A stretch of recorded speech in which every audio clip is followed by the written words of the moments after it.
guys doing today? Okay. Hope that nice weekends were had. Small reminder, because I kept forgetting, there's no class on Friday, because they are having like a big strategic plan reveal conference talk day, I think. So we won't have a lecture that day. That means we will still have lab this week, because Friday being off doesn't directly interfere with that. So there is still a lab as normal to come to lab. And we will still have lecture as normal today and Wednesday, but we won't meet Friday. I do still think we'll finish chapter 5 this week. After realizing that, I reshuffled things a little bit, but we should be able to cover everything we need to. Currently, chapter 5 homework is due Monday the 24th. I may end up moving it to Wednesday if we need to. The Monday ends up just a little too close, but we're still pretty much on schedule. I did say on Friday we were going to talk about elastic potential energy today, and that is still true. However, I actually want to look at one other thing first. We're actually going to end up doing that slide question before EPE, and we'll spend the tail end of this lecture going over the formulas for EPE before we use them in lab this week. Any questions, needs, or concerns before we get started today?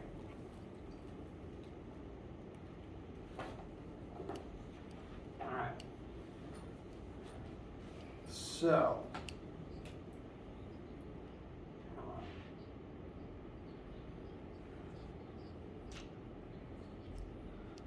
We've described that energy cannot be created or destroyed. We refer to this as the law of conservation of energy, first law of thermodynamics, and it is a universal truth that if energy exists in a system, that energy will continue to exist in that system in some form. Now, this class is going to be concerned primarily with mechanical forms of energy. Energy that is in a state of motion, either motion that is currently happening or motion that could happen. And there's lots of forms of energy that aren't mechanical, that don't have anything to do with normal motion that you or I could perceive on the human scale. Electrical and chemical, those aren't considered to be forms of mechanical energy. There's situations where energy in a system obviously will still exist, but could convert from a mechanical form into a non-mechanical form. The most common way that this happens is by friction. We've hinted at several times in this class that friction always exists to kind of get in the way, slow things down, and take energy away from whatever it would normally be in. If you're driving your car, if you're driving a car, friction exists to take kinetic energy away from the car and slow it down. Whereas if there wasn't any friction, you could hypothetically keep moving at constant velocity forever until something stopped you. Friction, since friction is by definition a force, friction is capable of doing work. If you push something forwards and it moves forwards, then your positive pointing force times the positive pointing displacement will give you a positive amount of work done. If I do 10 joules of work on something, I'm giving it 10 joules of energy.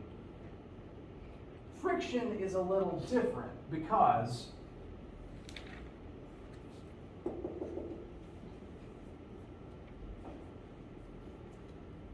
if I'm applying a force forwards and this object is moving forwards, what direction is friction going to point? The other way. Friction always opposes motion. So just F is the force that we're applying. FF is the force of friction. Now the formula for work dictates that to use this formula correctly, the force and the displacement need to be parallel to each other. And this displacement is still parallel to the force of friction. They're in the same axis. Friction's just pointing in the negative direction.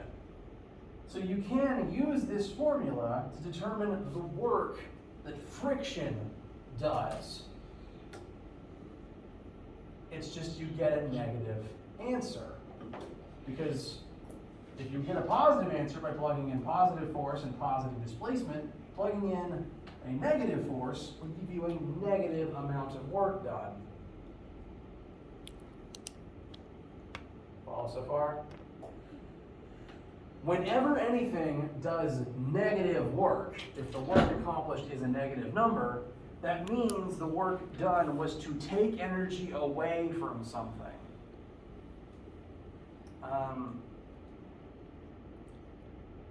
Hulk jumps in front of a train and pushes against it to slow it down. Train's still moving forward, Hulk is pushing backwards. So displacement is positive, force is negative. Hulk is doing something, he's doing work on the train, he's changing its velocity, but he's taking energy away from it to slow it down. He's doing negative work upon the train. The energy still exists, he's just turning it into friction in the rails. The friction in the rails is turning it into heat.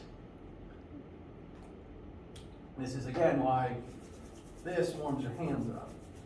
When friction does work to take energy away from something, it specifically turns it into thermal energy. So your hands warm up when you do this. It's why tire tracks on the road are usually warmer than anything else. As a result, there's a slight modification I'm going to make to this formula.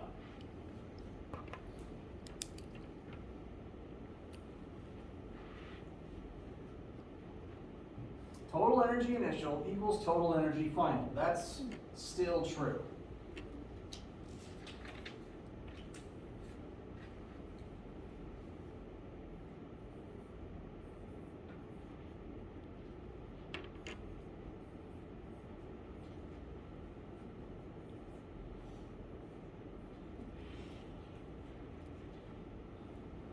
But to be more specific, this is still true in general case. This is still generally true. All energy initial equals all energy final. But for the purposes of this particular class, to try to account for the specific situations we're going to be looking at, total mechanical energy initial will equal total mechanical energy final plus the amount of work not conserved. Work not conserved refers to the work done by things like friction. Works that take energy away from things rather than adding energy or simply transforming energy. What this formula says is, before some process that involves friction begins, there's a certain amount of mechanical energy in something. The train has a certain amount of kinetic energy pushing it forwards. Hulk jumps in front of the train, Hulk starts doing work on the train, and so after a certain amount of time, after the process of Hulk slowing the train down, the total energy at the start will equal however much mechanical energy is left plus the amount of non-conservative work that Hulk did. The energy total from start to finish is the same, it's not all mechanical anymore. Kind of like how, in some other examples we looked at, the energy would transform from kinetic to GPE as you progress through something, or possibly from GPE to kinetic. The energy's still there, it's just in a non-mechanical form now, because friction always turns it into heat. And since it's non-mechanical, it's just harder to identify. It's harder to know where it is when it's heat, because now it's just kind of loose, warming things up. And you can't see something moving to know that it's there anymore. How does this feel so far? Okay. So this is still general idea for energy conservation. This is still true. This version is just more specific to mechanical processes that may or may not involve friction.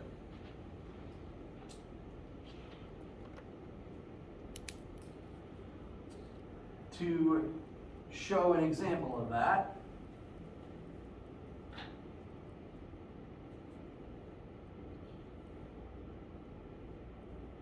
one sec.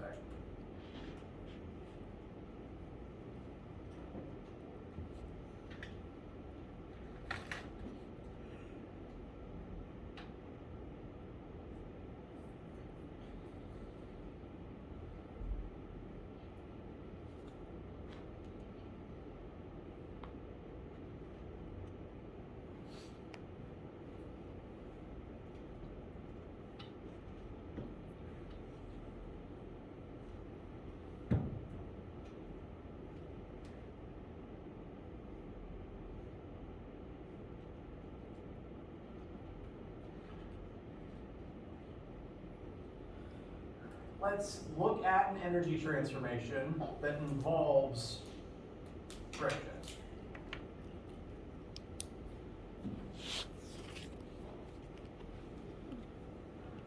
I'm actually going to rewrite these on the far left board so that I can use this space for work.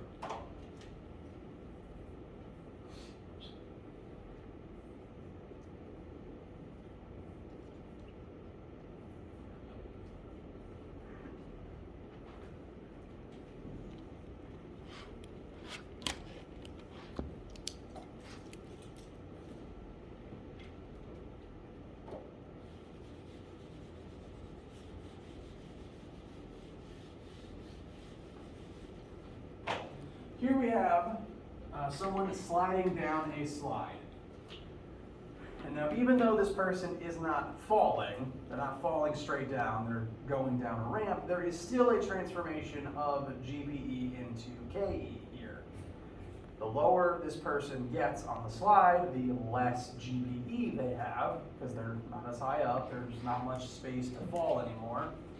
And the lower they go on the slide, the faster and faster they go, showing that that decreasing GPE is transforming into KE, because you get faster and faster the lower you go. Now, ideally, you'd want all the energy to remain mechanical so that you could go down the slide as fast as possible. But in the real world, friction exists, and that tends to slow things down. So I'm going to at least show a little bit of how this would work both with and without friction. Looking at this slide, we're told that it's 5 meters tall, so the H here is going to be 5 meters.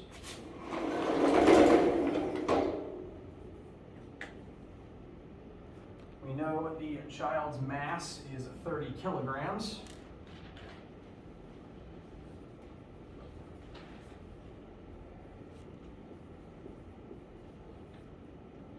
Whoops.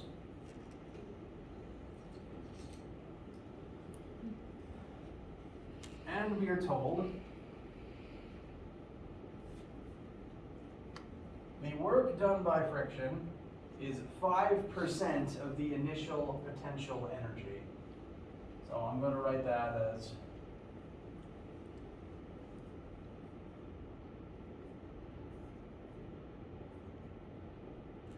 5% of GPE initial. We don't have a value for GPE initial yet, but we will in a moment. And we've been asked with figuring out what this child's launch speed off of the end of this slide is going to be.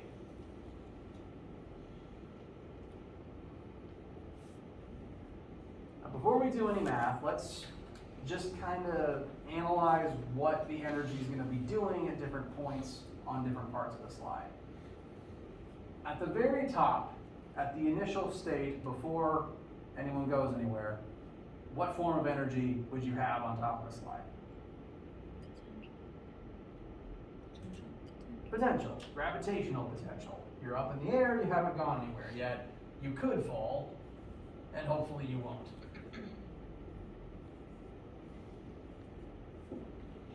So, as for the initial forms of mechanical energy, we will have some amount of GPE in the beginning.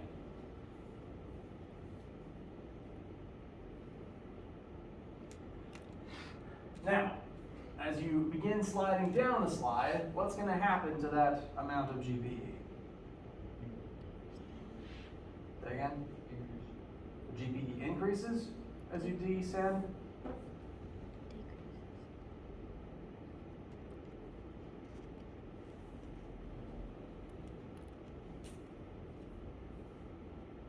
As you descend, so this is the formula for GPE, as you descend, your height gets less. So as you descend, the GPE will drop. Now, that energy has to go somewhere, so where does it go? What does it become? Kinetic. As you move down the slide, you now have a velocity, and that velocity is going to increase the further down you continue to slide. That's usually why the taller slides are the more fun ones. You get to go faster, at least in my opinion.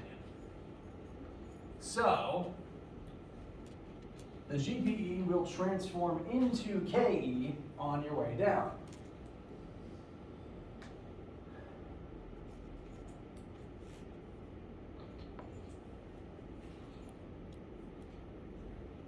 So, initial forms of mechanical energy, we've got our initial GPE. Final forms of mechanical energy, we know that some of that GPE is going to turn into KE. Now, if the slide ended right here at the lowest point, that would really be the end of it. The GPE would turn into KE, and you just slide off at top speed. You'd slide specifically horizontally, which may or may not hurt. Now, this particular slide doesn't stop at that lowest point. It goes back upwards for a second. So rather than ending right there, the child rises back up into the air a little bit. So at this point, GPE equals 0, because at that point the height equals 0. So at that point, as much of the energy as possible will have transformed into KE, and at that point, you'd be moving at your fastest. But this particular slide is constructed such that rather than ending right here, the child rises back up a small amount. It says h over 5, or h is 5 meters. So I'm just going to rewrite that as 1 meter. Slide is designed so that you go back up by 1 meter so that you get launched and thrown into the air, which, depending on who you are, is the more fun option. In doing that, some of that KE turns back into GPE, because now you've risen again. So this is like one of the earlier examples where when you throw something upwards, you start with KE and it becomes GPE on the way up. Whereas at the top of the slide, instead, you had GPE turning into KE on your way down. So this is down and then a little bit back up again. At this point here, GPE final is 0 and you've got maximum KE. But at this point, at this launch height, some of it has turned back into GPE. So if that's the point we're examining, there's still going to be a little GPE left.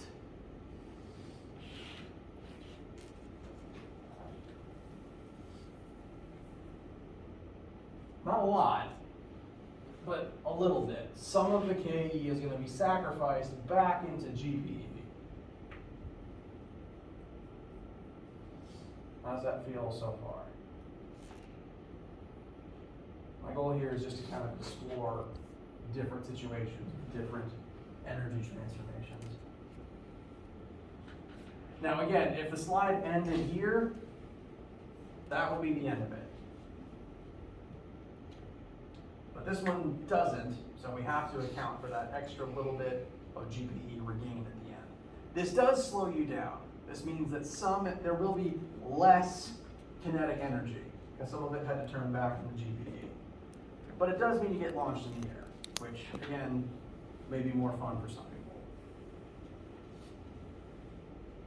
And if friction didn't exist, this would describe all the energy in this situation. Without friction, this is all the energy from start to finish has been accounted for.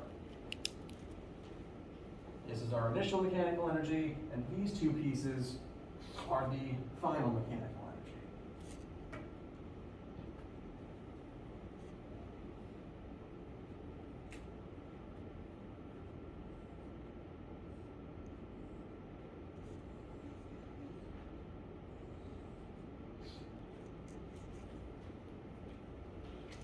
So if we were doing a version of this where it's a water slide, there's little friction, then that's it. We'd be set to just solve for our velocity final. And that would look, I'll go ahead and plug in numbers and show what that would look like. Here we've got the formula for GPE initial. So it's going to be mass times the magnitude of gravity times the starting height equals 1/2 times mass times our unknown final velocity squared. And then the extra little GPE term on the end where we rise back up to 1 meter in the air. If there wasn't friction, this would be the end of it, and we would just use algebra to solve for velocity final.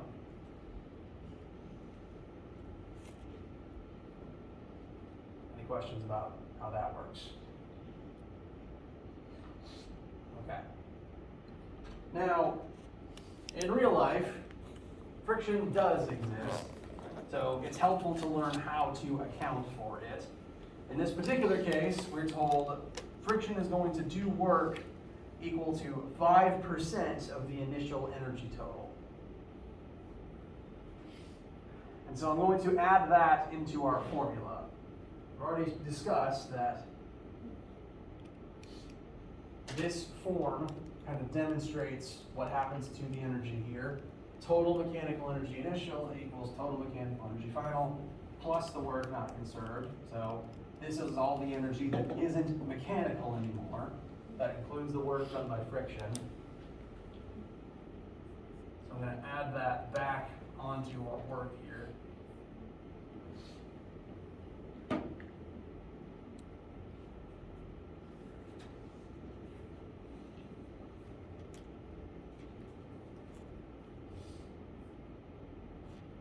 Now, exactly what you end up plugging in for work not conserved is going to depend from case to case.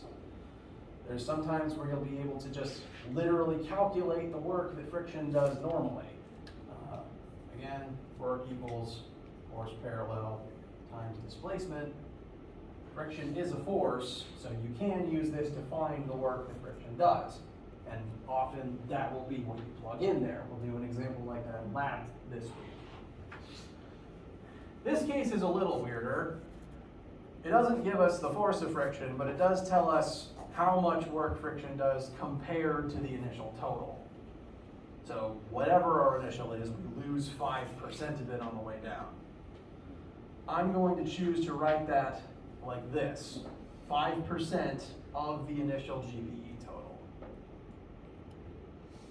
We don't necessarily have a solved number for that, but we do have everything we need to find that initial total.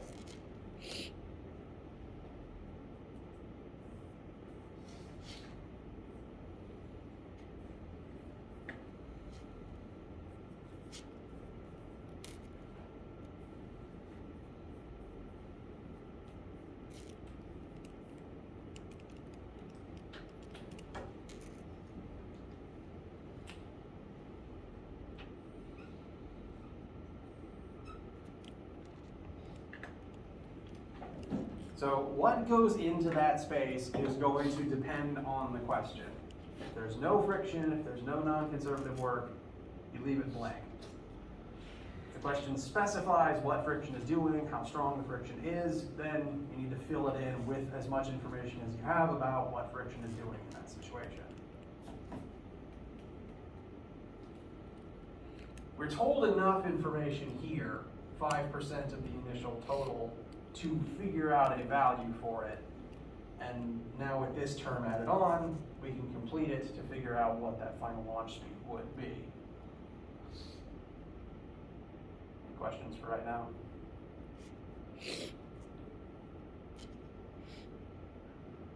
Okay.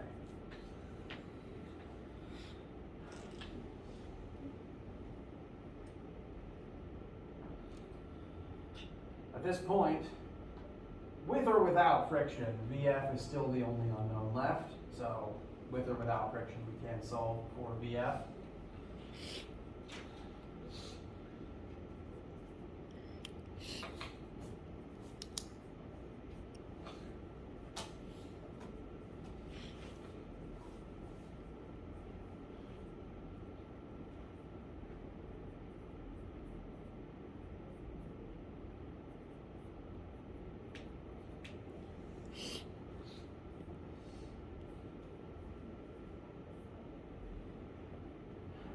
There's several terms, but everything without the V should be moved to one side, and everything is in pretty consistent terms related to everything else.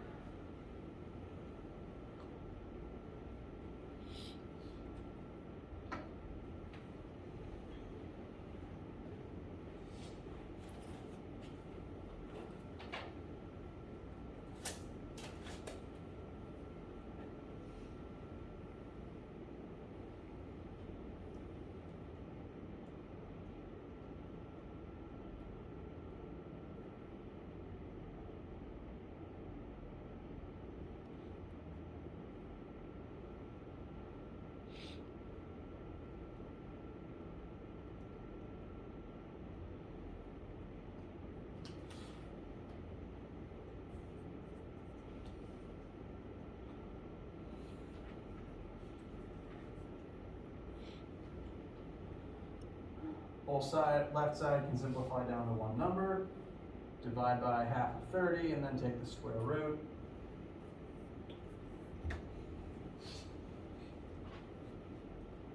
And I believe our launch speed, with friction factored in, should be about 6 meters per second.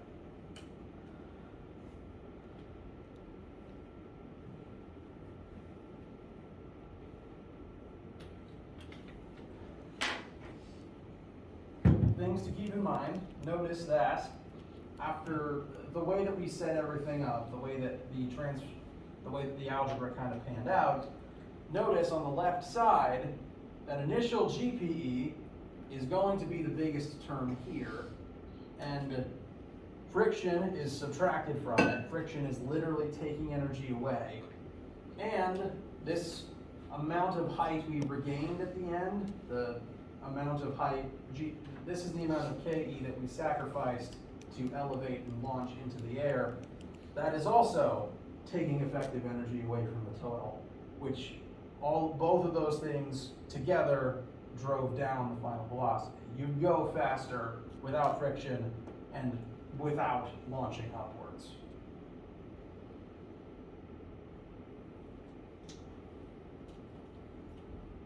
How's this one feel for right now?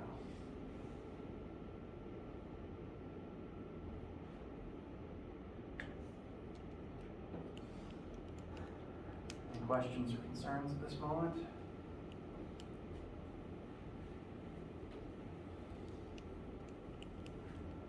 All right.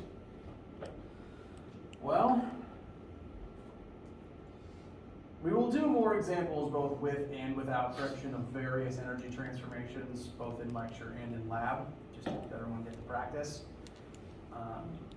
So this won't be the last time we look at a friction example. But factoring in friction always gets a little weird, so I want to look at various cases of it. For right now, though, just to make sure everyone's ready for lab, as I said, we're going to somewhat switch gears and introduce a third form of energy, so that you guys have a formula for possibly later today. There's more than just two forms of mechanical energy. This is a third type of mechanical energy that we're going to be using in this class. Since it is a form of mechanical energy, it is one of the types that can be included in the ME totals in this type of question.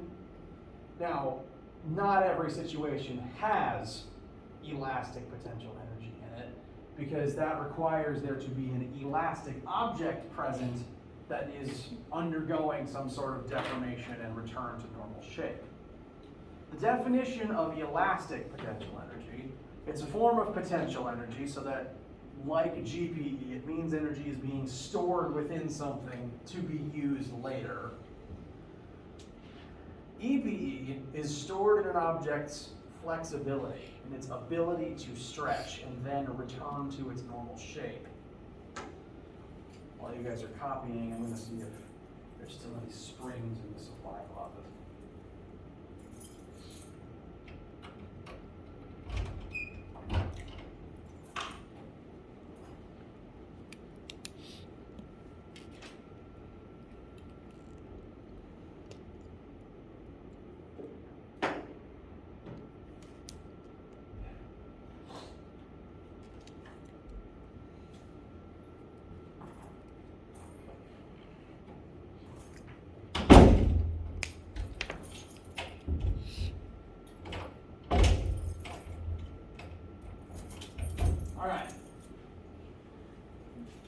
The physics definition of an elastic object is one that is able to deform, i.e. change its own shape, and then by itself, under its own power, return to normal. You can deform anything you want. You can take a hammer and hit a rock with it. You'll break a piece off and the rock is deformed, scientifically speaking, but it can't fix itself. Rocks do not spontaneously reapply their chipped pieces back to themselves. Whereas springs, if it's a good spring and it isn't broken, you stretch it and then it returns to its normal length. That is the definition of an elastic object that we're going to be utilizing. And elastic objects, when stretched, store energy in that stretch, in that physical deformation, and then once the object is allowed to go back to normal, that energy is released.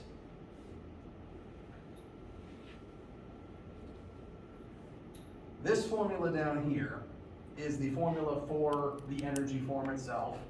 Elastic potential energy is equal to 1/2 times K, which I'll talk about in a second, times x squared.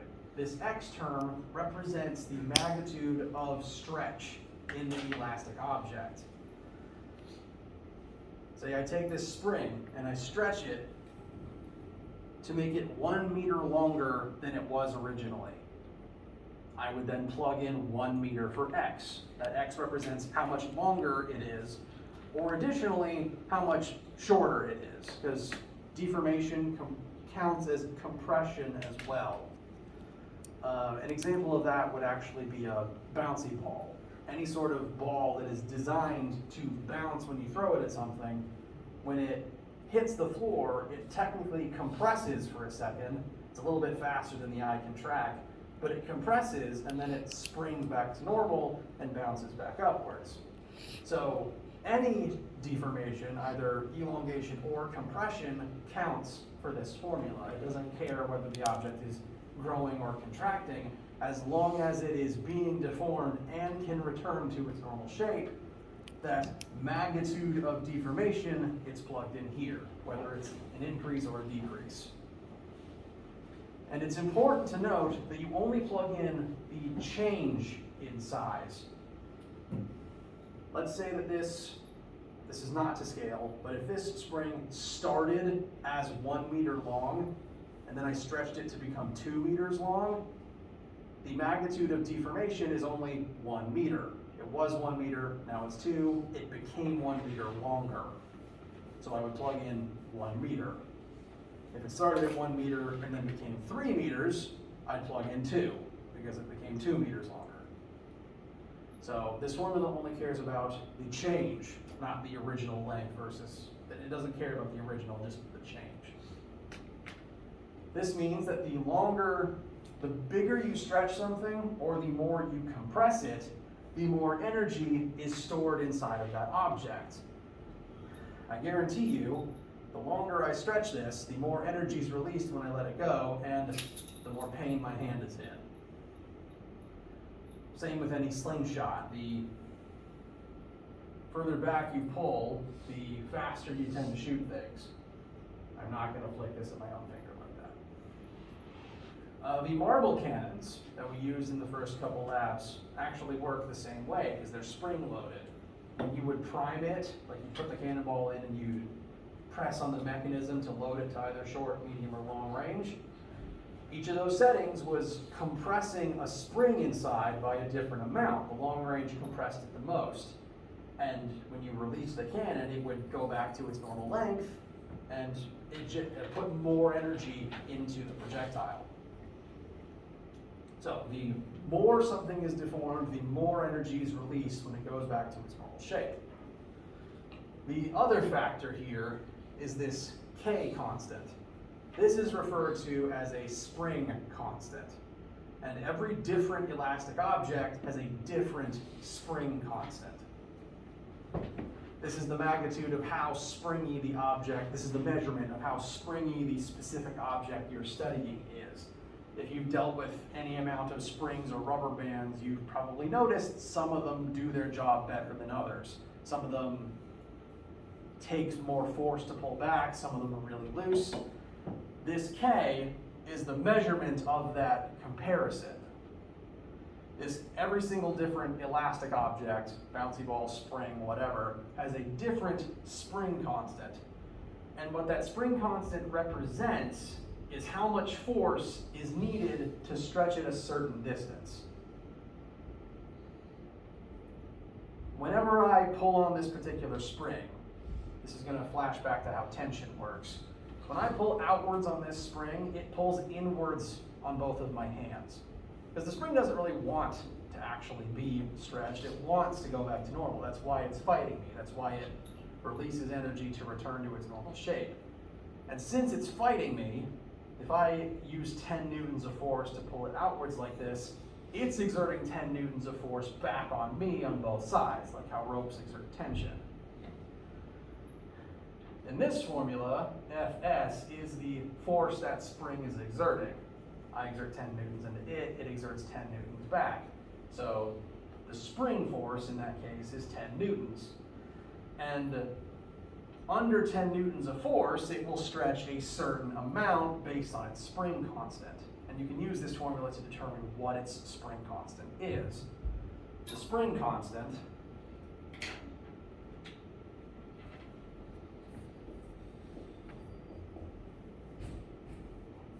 is just a ratio that compares the amount of force needed to stretch something compared to by how much it stretches. The bigger something's spring constant is, the more force it takes to stretch it.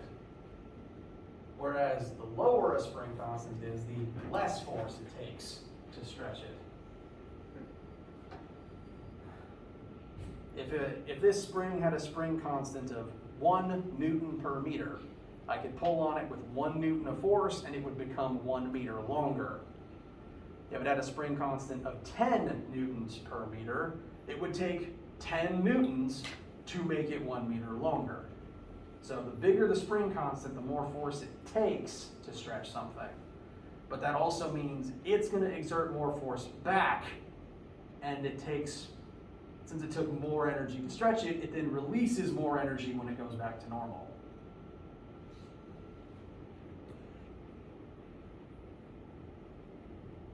Questions so far? Okay.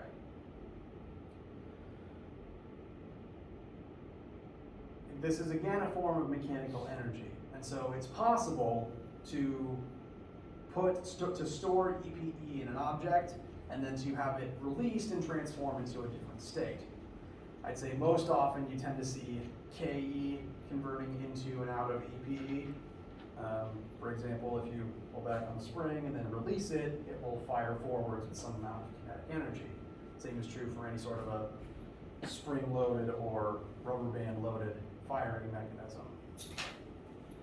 But additionally, there's loads of cases where something like a moving object has KE and it instead collides with an elastic object, and in that collision, the elastic thing absorbs the energy of the impact. Airbags work similarly to that. Because you'd rather hit the airbag than hit something else.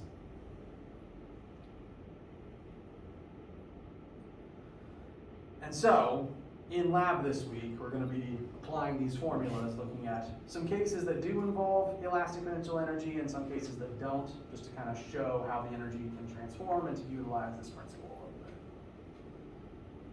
How you guys feel? All right. I don't think there's enough time to really go into any of the longer examples that I have pre-written, so we can call it here for today. Do bring all of the notes you took today to lab this week, whether that's today or not, because lab this week will involve all three forms of energy we talked about, KE, GPE, and TPE, and at least a couple concept questions about how friction can interfere with things. So come to lab as normal, and no lecture Friday. Let me know if you guys need anything, and if I don't see you for lab today, have a wonderful day.